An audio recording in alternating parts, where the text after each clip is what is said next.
Joe Beermaster here. I'm going to do a quick video on how to stop a door from swinging open. This kept swinging closed. So what I did on here is I took these hinges out. I took the bottom hinge out and I bent it. And it cured the problem. So I don't know if we're going to do this one. I'm going to unscrew this. All hinges are different. Pop the hinge out. Lay it on the ground and bend it a little bit. And it will stop it from swinging freely because it gets worn out over the years and that puts a little pressure on it. You can use a pliers or a screwdriver. Gotta get a good grip on it.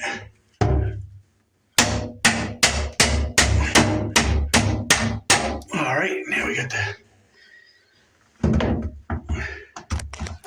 pin out. Now we're going to take it outside and bang it on the cement, put a little bend in it, and that'll put enough pressure on it from stopping it from swinging.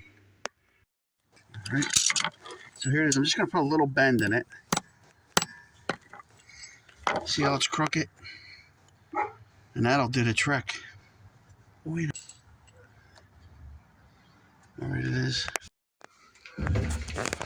All right, so I'm going to put the slightly bent pin back in. And hopefully I didn't bend it too much.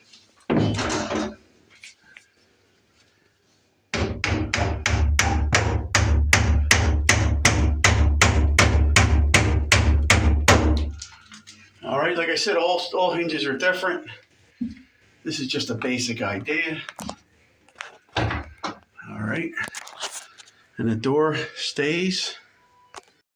And this once door that used to swing now stays in place.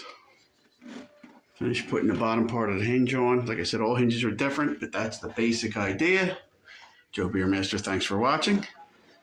If this helped you, please give me a thumbs up and subscribe. Take care.